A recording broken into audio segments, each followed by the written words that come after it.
Bhutale Srimate Bhakti Vedanta Swaminiti Namine Namaste Saraswate Deve Gauravani Pracharne Nirvishesha Shunyavadi Paschatya Deshatarne.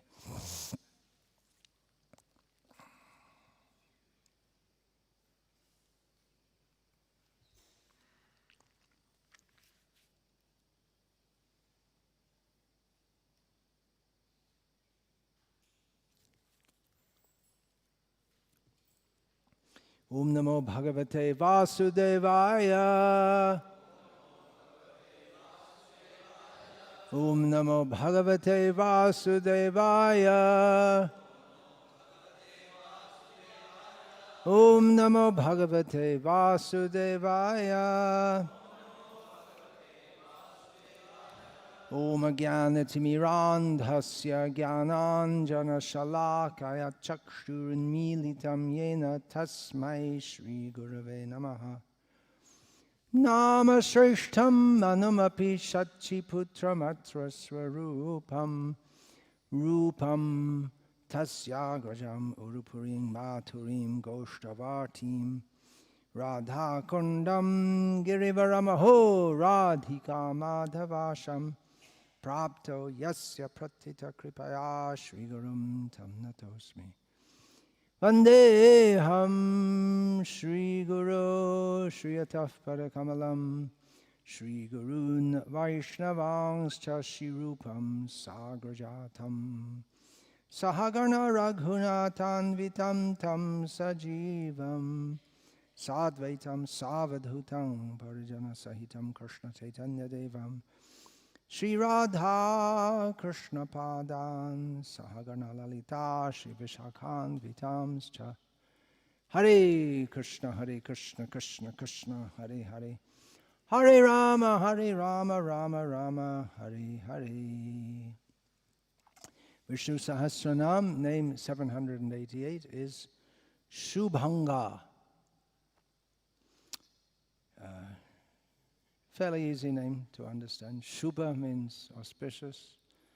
Anga refers to limbs, so one whose limbs are all auspicious, beautiful. Who is beautiful, to put it simply, but specifically the limbs of the body are very beautiful. This is also a fairly common name in India, Subhangah, Shubhangi for women. This name brings to mind the verse, Shantakaram Bhujagashayanam Padmanabham Suresham. You know this verse, right? I think all the Brahmanas, at least in South India, they grow up knowing this. Chitta Hari is not here. I don't know where it's from, but it's a very well-known... Anyway, I'll finish the verse. Shantakaram bhujagashayanam padmanabham suresham vishvadharam gaganasadrisham meghavarnam shubhangam lakshmi kantam kamalanayanam yogibhidhyanagamyam Vande Vishnum Bhavabhayaharam Sarvalokaikanatham. When did you learn this verse, Atulananda? You didn't learn it. You did learn it. During a drama class. You were a Brahmana reciting it, is it? I see. We also find in the Gita Press edition of Bhagavad Gita, at least in Hindi, they have this verse quoted. Apart from Bhagavad Gita, they put a few other well-known verses, and this is one of them. Anyway, it's a description. It's in the form of offering obeisance to Lord Vishnu. It is invoking several of his names. Shantakaram, he is the form of peacefulness. Bhujagashayanam, who lies down on the serpent. Padmanabham, where's Padmanabha? What does it mean? Padmanabha means a mischievous little boy. That's right. Krishna's a mischievous little boy. And by the way, there's a lotus growing out of his navel with the universe in it also. Suresham, that's a very common name in India. That's used, at least in North India, as a kind of, just like in English you say every Tom, Dick and Harry. So you say, what do you say, Suresh, Ramesh, what's the other one? Rajesh, something like that. Is it? Something like that. Vishvadharam, who holds the whole universe. Gagana Sandrisham, who looks like the sky. Meghavarnam, the color of a cloud. Subhangam, that's the name under discussion today. Lakshmi Kanta, the husband of Lakshmi. Kamalanayanam, lotus-eyed. Yogi Bir Dhyana Gamyam, who is aspired for in meditation by the yogis. Vande Vishnu, we offer obeisance to that Vishnu, who is Bhavabhaya Haram, who takes away the fear of material existence, and Sarvalokaikanaatam, who is the Lord, the only Lord of all the worlds. So this name, Subhangam, came up earlier in Vishnu Sahasranama in Shlokam 63, in name 593 by the numbering system we're going by here. So let's talk about it again. Shubha, auspicious, beautiful. Anga, a limb or a part of the body. And it also means a limb or a part of anything. We have, for instance, Sharavidha, Sharanagati. Whoops, that's not right. Sharanga, that's Bhaktivinoda Thakur. It says Sharanga Sharanagati. He refers to the 6 limbs of Sharanagati. Sharanga Sharanagati Hoibe Jaha Taha Prarthana Shune Srinanda Kuma. Who has all the 6 limbs of Sharanagati? Nanda Kumar listens to their prayers. Got that?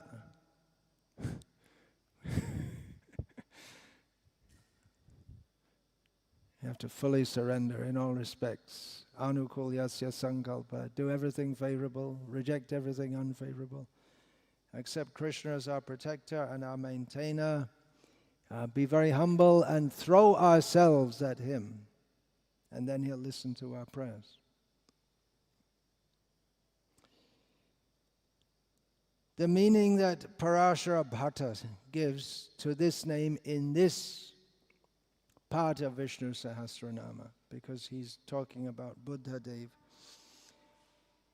He who has a bewildering form, mesmerizing form, bewitching form, that bewilders the asuras and misleads them. So referring to Buddha Dev, as I was saying yesterday, it's very common in the homes of middle-class Hindus to have a statue of Buddha. And although Buddha didn't say to worship himself, it's an established part of Buddhism. That's probably why it's considered a religion. Well, there are many reasons why it's considered a religion. It has all the trappings of a religion. Everything's there except God. Sometimes Buddhists say it's not a religion, but it has all the cultural trappings of a religion and the emotional and sentimental trappings of a religion, but there's no God. But people do pray to Buddha, and the form of Buddha was very attractive. Vishnu is very attractive. So the very form of Buddha that also attracted people to him, because people are attracted to the various opulences, aren't they? Aishvaryasya, samagrasya, viryasya, yashasya, shriyaha. Shriyaha means beauty. And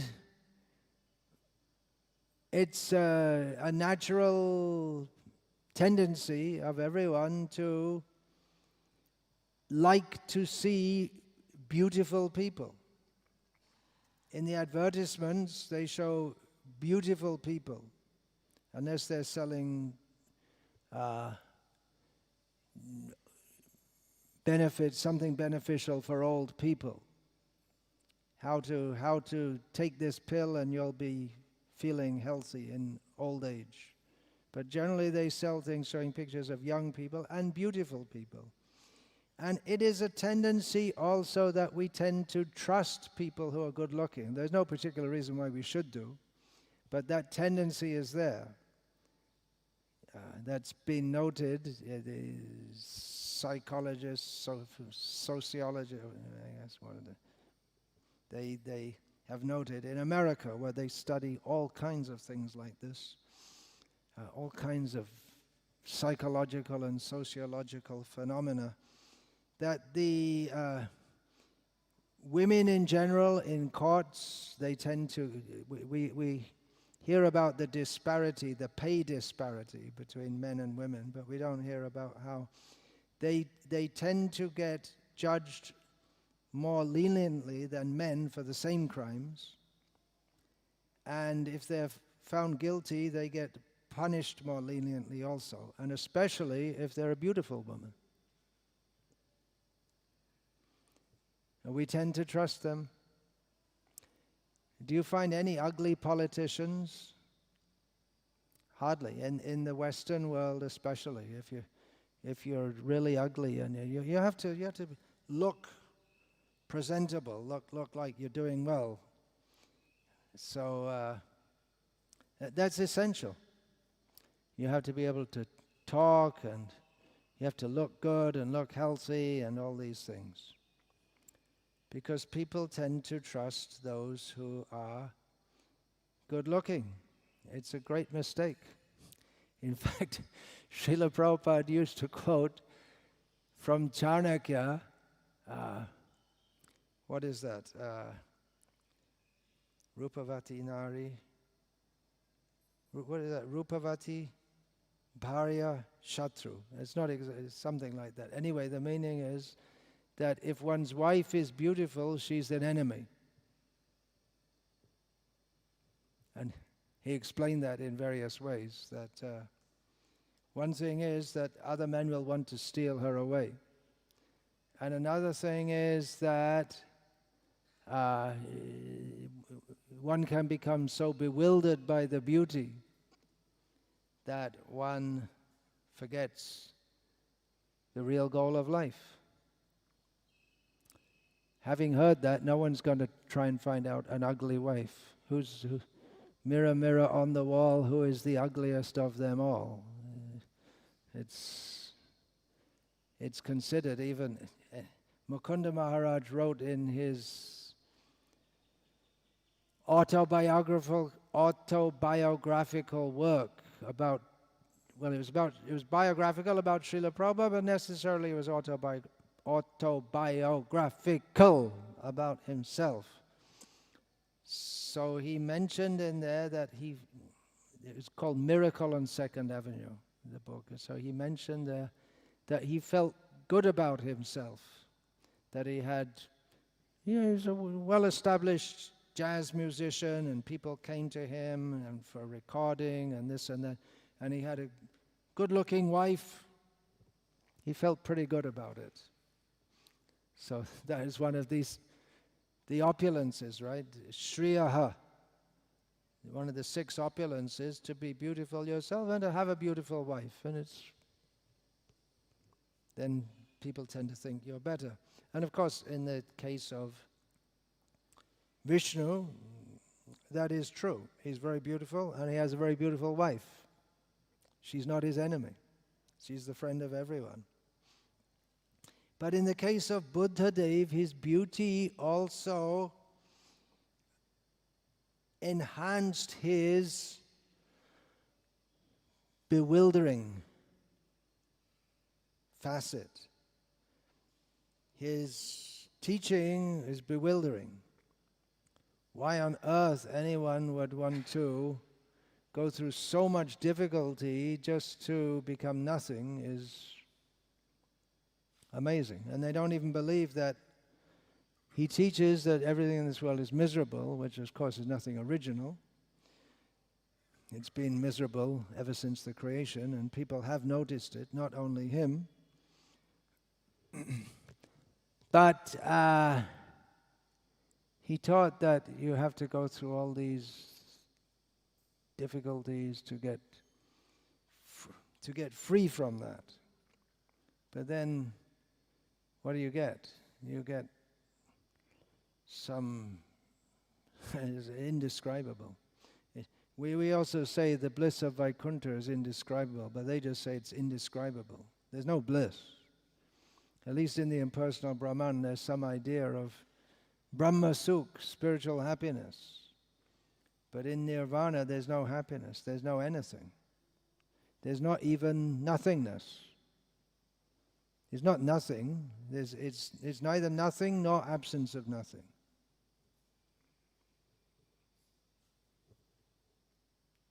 Don't ask me to explain. Don't ask anyone to explain it. It's unexplainable. It's the void. But he attracted them to that. And the moral life. Buddhism prescribes a moral life. Okay. I guess it's attractive. They don't follow it, but ahimsa paramo dharma. Actually, my Buddhists, they do follow it. Just like I was speaking about Thailand. They don't kill animals willingly, a real Buddhist. But they, as I was saying, they don't like the Muslims, but the Muslims have an important role in Thai society. They're the butchers. So you don't kill the animals yourself, the Muslims kill them. And you condemn them for being violent, and then you buy the meat from them. A lot of hypocrisy there. Another meaning of the name, given by Parashara Bhakta, is yogi. It fits with yogi bhi dhyana gamyam. His auspicious form is meditated upon by his true devotees. So the form of Buddha is attractive, but the form of Vishnu is even more attractive. We shouldn't think that because Buddha is attractive and misleading people. Mohini Murti also, by her attractive form, and then the demons thought, oh, woman, beautiful woman, she won't cheat us. We can trust her. It's a great mistake to trust a beautiful woman. Does that mean every beautiful woman is untrustworthy? But in this case, when you don't know where she's from, who she is, she's not protected by anyone, she's acting independently, and you trust her. It makes no sense whatsoever. But the demons trusted her because they thought, she must be nice. She talks so nicely. Be very careful when people talk very nicely to you, especially if you don't know them. If you know them and you know about their character and they're speaking nicely, that's very good. That Krishna says in Bhagavad Gita. That's one of the speaking sweetly, right? That's a quality and the mode of goodness. But if someone comes up to you and speaks very nicely, then you think, oh, you don't know them. Not necessarily they're out to cheat you, but good chance. Good chance. The same with advertisements. They promise you so many things. There's this, you get that, you get this, and it only costs you so much money. They're not interested in the people who are selling you something. They're not interested in what good they can do for you.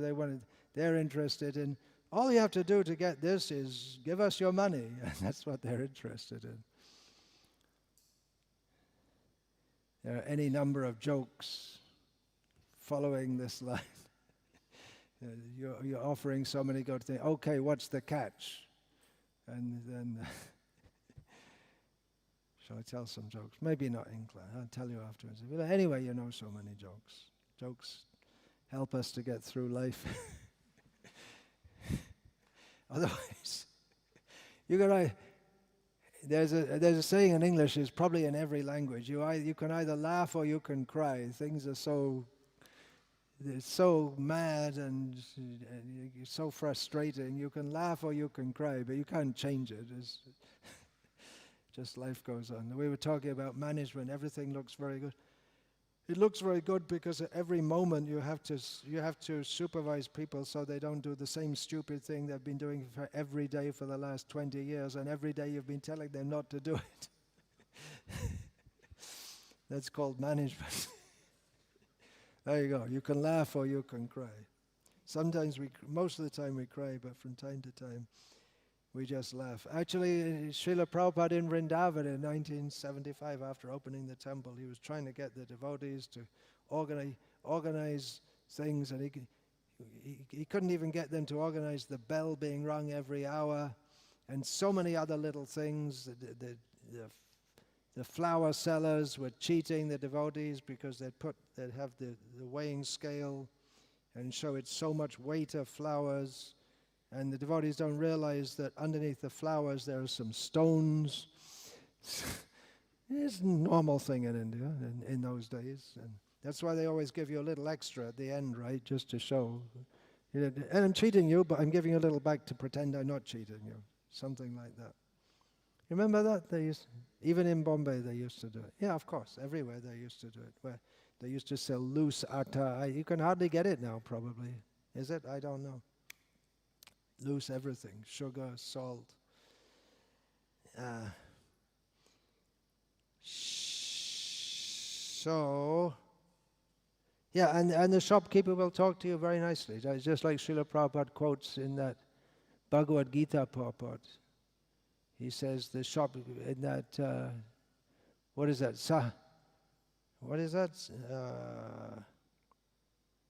Sahajang karma kontaya. What is that? Sadosham api natyajat. Every kind of work there's some fault, but you don't leave the work because there's some fault in it. And Srila Prabhupada gave the example that the merchant tells you, for you I'm making no profit.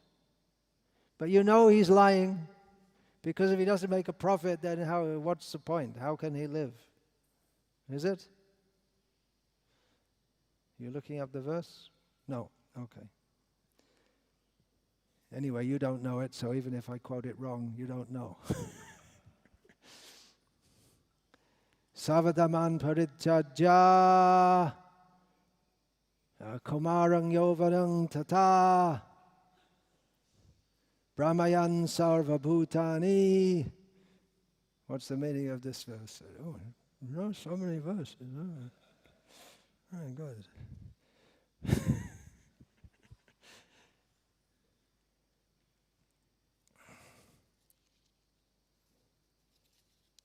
So everything, the Buddha by his all his angas, everything about him was deceitful. If you take anga to mean the limbs, and it can mean everything about him, all different parts, his speech, the way he walks, the way he talks, the way he dresses, everything about him is deceitful.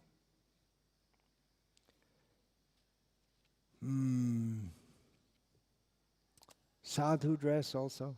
People tend to trust Buddha dressed as a sadhu and acting like a sadhu and speaking of philosophy, which sounds very good. Sadhu, yeah.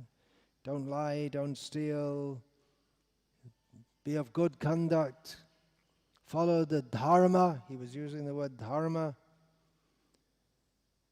So it all looks very good until you get to the end, and then you find the end is, where is the end? What is the ultimate goal in Buddhism? There is no ultimate goal. Actually, if you try to logically unpack it, there's no difference between nirvana and samsara, which is not, because neither of them exist. So then again, you go back to samsara. Yeah, it's all aimed at, we know in Bhagavad Gita, Lord Krishna says that ashadadhana purusha dharma syasya parantapa aprapya mang nivartante mrityu sangsara vartmani. Those who are not faithful on the path of devotional service do not attain me, but return to repeated birth and death. So Buddha Dev was preaching in such a way to make people not faithful in the path of dharma, to reinterpret dharma. It's very misleading because he gave all the basic behavior of dharma: good contact, right conduct, right speech, and all the basic parts of. But then he, instead of the dharma is supposed to lead toward Vishnu, surrender to Vishnu, the Supreme Person, he makes it into his idea of nirvana. So it's very misleading. Sadhus can be very misleading. It's amazing why people in India still have so much faith in sadhus when so many of them are bogus. But many of them get away with it throughout their life being bogus. And even if they're exposed as being maha-bogus, as in the case of Osho, for instance. Actually, he had the name Rajneesh, and he got such a bad reputation, he changed his name to Osho and tried to remake his profile. And at the time, people in America didn't like him at all, the great majority of people.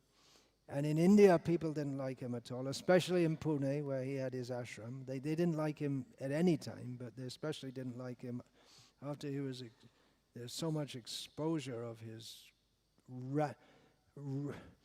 rampantly anti-religious activities.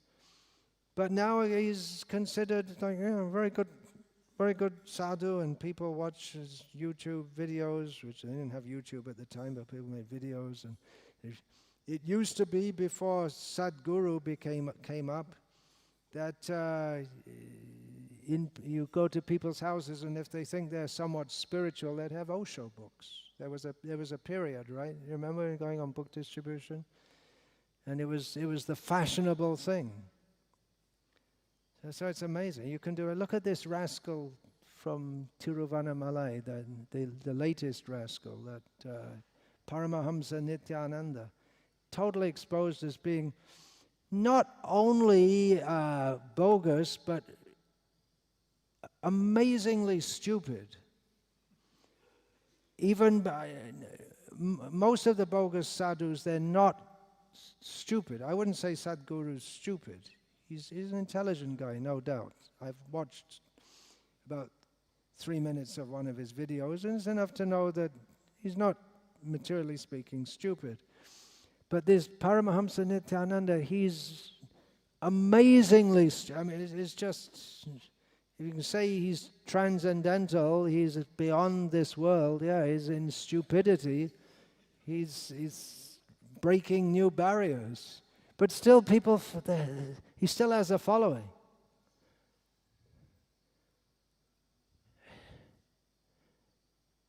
Gullibility. The gullibility of Indians to accept people as holy, even when they're not holy, is it's actually a great obstacle in preaching Krishna consciousness. It's an advantage in one sense, preaching in India, that people tend to respect us because we're dressed as sadhus, but then it's also a disadvantage because they respect so many other people who are dressed as sadhus, and they don't know the difference. As the saying goes, don't get into an argument with a fool, because other people won't be able to tell the difference. They'll just take, he's a fool, you're a fool, and don't go down to their level. Because most people are foolish. They can't differentiate. They can't see. So Buddha Dev, he was misleading people in the dress of a sadhu. But then it's considered, no, he was something very good. Buddhism. Neutral scholars of comparative religion, or they often think, well, Buddhism is a very good religion. If everyone became a Buddhist, that would be very good. Because all other religions, they're very contentious. But actually it doesn't work. Krishna says in Bhagavad Gita, Vinashayata dushkritam. It's just realistic. There'll always be bad people, and you have to have kshatriyas to control and, if necessary, kill the bad elements. That's not the first expedient, but if they are incorrigible and very bad, you may have to kill them. So it's all very well to be Buddhism, be peaceful and this and that, but although Buddha Dev was himself from Kshatriya background, he was warned when he was preaching by the local kings, you don't recruit any of our Kshatriyas, otherwise we won't have anyone to protect you and your followers. They all become, so he left the Kshatriyas alone. And later there's no clear understanding of how Buddhism vanished from India. One of the factors is Muslim destruction of Nalanda and other places. Another factor is that Mahayana Buddhism became prominent, which is worship of Buddha and all kind of imaginary Buddhas, and it merged into Hinduism when all the leaders were killed by the Muslims. But another reason that the Buddhists themselves here in India talk about is that persecution by Hindu kings. Because the Hindu kings didn't like it. They wanted to restore Hinduism because it upheld the caste system by which they could organize society. And Buddhism was against the caste system, and in particular was against Brahmanas and Kshatriyas, because Brahmanas they considered to be misleading people. Even in Burma, they have a hard time preaching Krishna consciousness because they have this thing that Brahmanas, they're the bad people, because that was from the beginning. Buddha was preaching against the Brahmanas performing yagyas. And who else is performing the yagya? The Kshatriyas. The Brahmanas are the yagyiks, the ones doing the yagya, and the Kshatriyas are the yajaman, the one who commissioned the yagya for the big yagyas. And at home, the Kshatriyas would also do their... But all the animal-killing yagyas are generally performed by Brahmanas and commissioned by Kshatriyas.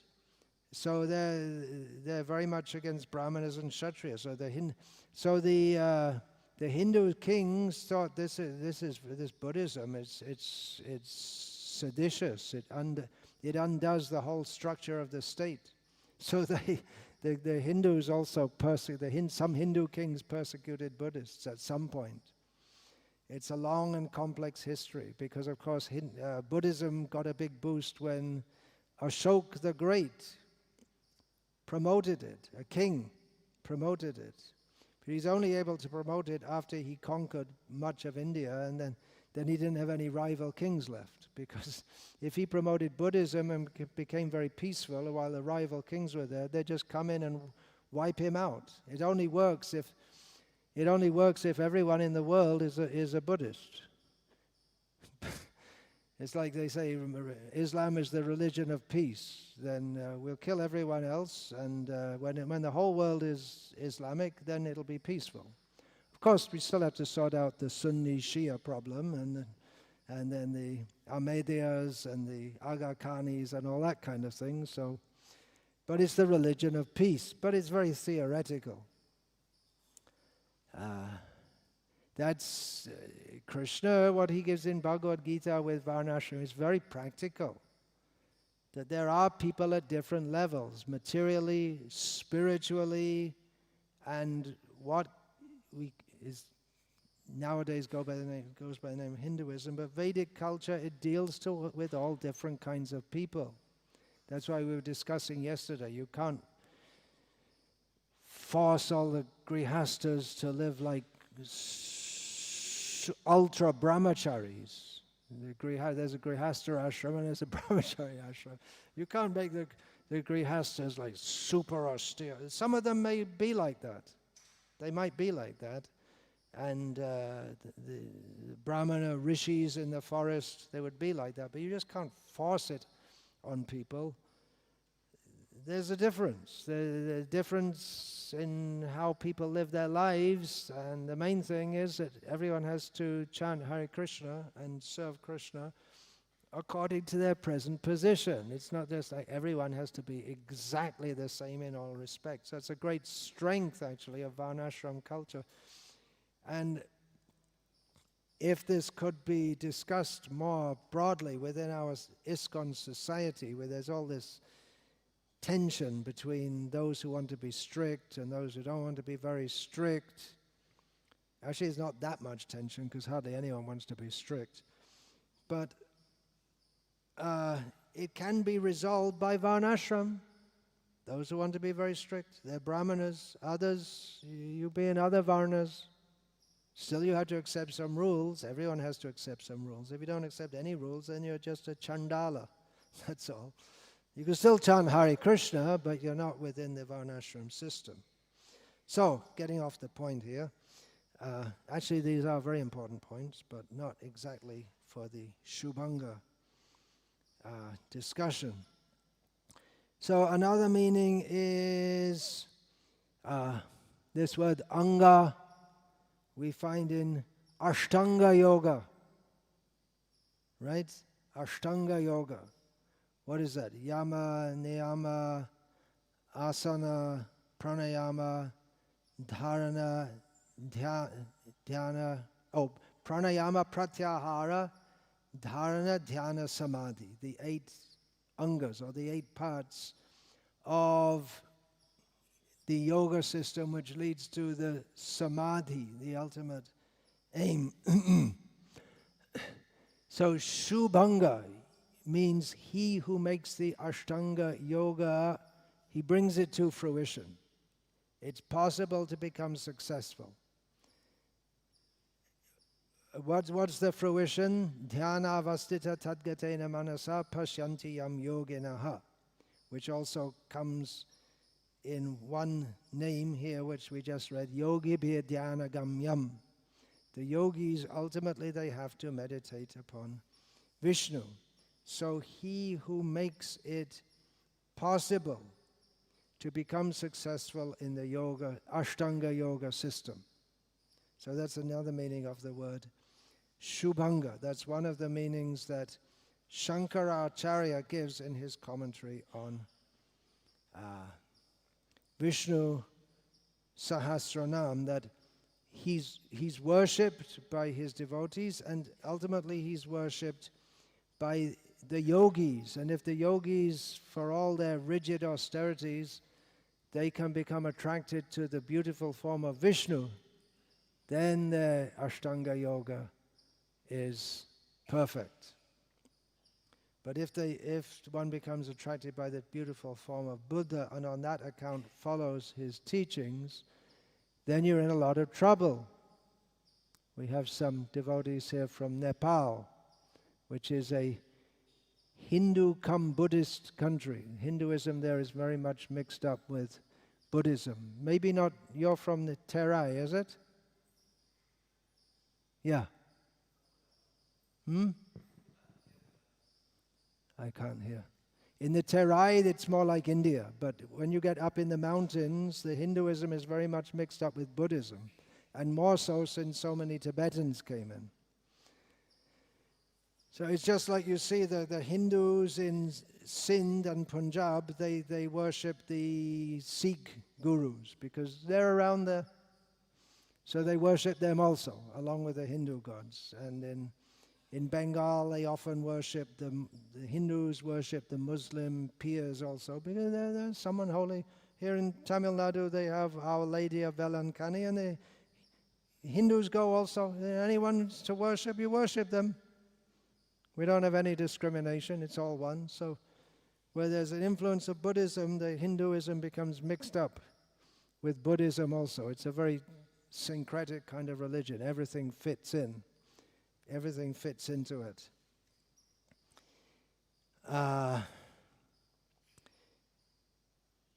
So, yeah.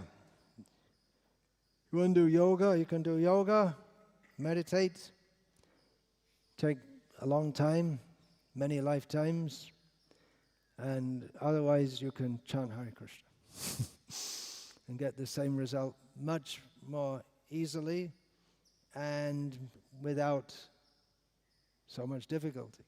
So you might as well chant Hare Krishna and go to Krishna without going through so much difficulty. Regarding the beautiful form of the Supreme Personality of Godhead, one of the commentators here, Radha Krishna Shastri, refers to the beginning of Ramayana when Valmiki asked Narad about who is there in the world now who is Gunavan, Viryavan, Dharmagya,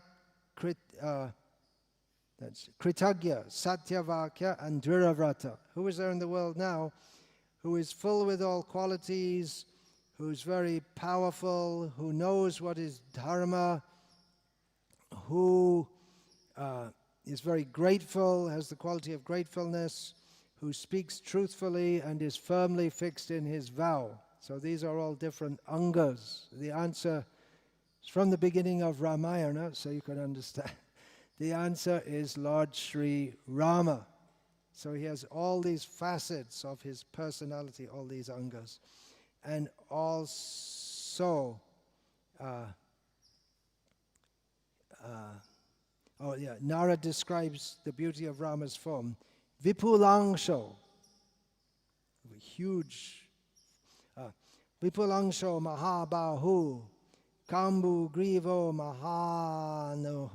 Mahahanuhu, Mahorasko Maheshvaso, Gudha Jatrur Arindamaha, Ajanubahu Sushira, Sulalata Suvikramaha, Sama Vibhaktanga, Snigdavarna Pratapavan, Pina Vaksha Vishalaksho Lakshmivan Shubhalakshanaha. Shubhalakshana, Subhangah. Shubhalakshana, he has auspicious characteristics. Subhangah, all the parts of him are auspicious. So Ram has broad shoulders, long arms, a beautiful neck, a beautiful face, a broad chest. Maheshvasa, he's an expert archer. That word comes in the beginning of Bhagavad Gita also. A very strongly built body. He can subdue his enemies with ease. Again, about his arms, they reach to his knees. A beautiful head and forehead. Beautiful gait. They didn't give the whole translation. I better do it myself. Beautiful gait. All his bodily parts are well balanced. He has a very beautiful bodily complexion. He is very beautiful, has broad eyes. He is the abode of all opulence, and everything about him is auspicious.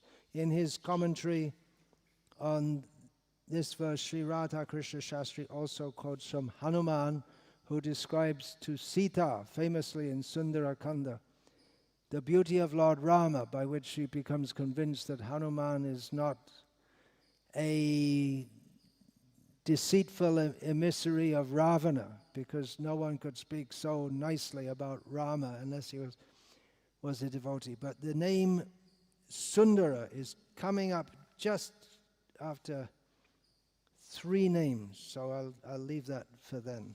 Sundara is very similar. Sundara, you all know, means beautiful.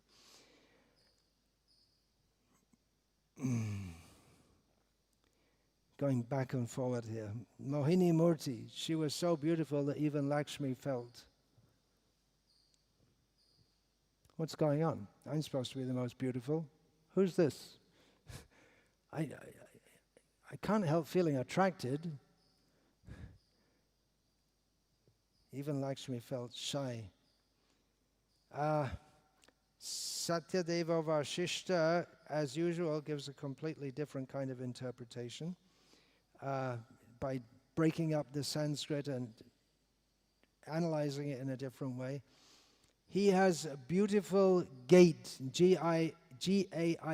He walks very nicely. The way he moves, that was discussed recently in my series of talks in the name Chaturgati. 4 kinds of walking that describe that Ram walks in 4 ways, like, I can't remember, a lion, an elephant, a bull, and I think maybe the 4th was a ram, I don't know. Another meaning, he pervades everywhere at all times with his auspicious form. So his Subhangah, the parts of himself, well, everything's a part of himself because everything is related with him, and he's auspicious. So if we can see him everywhere, we can see auspiciousness everywhere. And Satyadeva Vashishta, he often gives names of Vishnu, interprets them in the sense of how Lord Vishnu pervades this world, maintains this world, upholds this world, is active in this world, and he gives the meaning of the name Subhangah in this way. He makes everything, all the parts of this universe, functional in a beautiful way. Everything fits together in a very beautiful way, and there's so much beauty in nature. And this name sums up all that Satyadeva Vashishta says about how Lord Vishnu operates within this universe. Baladev Vidyabhushan gives a completely different meaning to any of the other commentators, that the prominent commentators, that he brings about, he interprets the word anga as angayati in a completely different sense, that he means to bring about.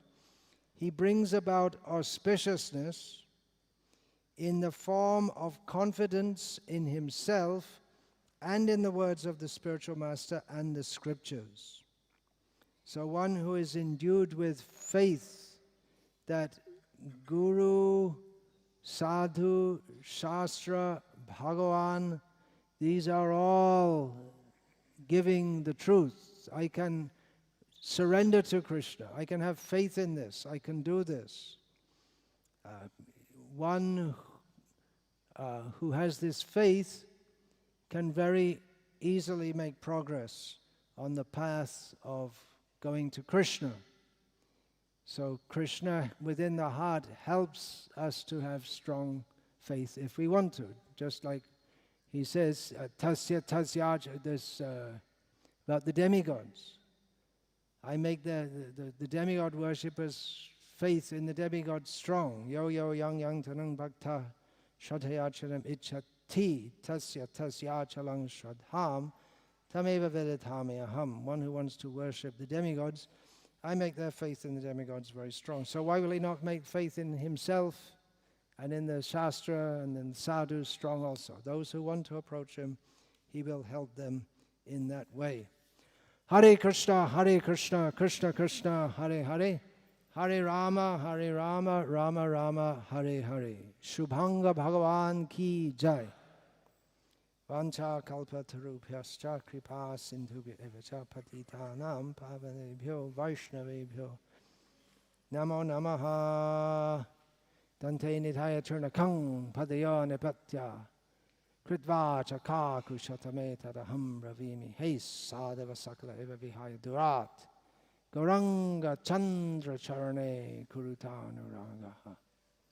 Parivadatu jano yata tata va nanumakaro navayang vicharayamaha. Hari rasa madira madati mata bhuvi vilo tama natama nirvishama. Hare Krishna, Krishna Krishna, Hare Hare, Hare Rama, Rama Rama, Hare Hare.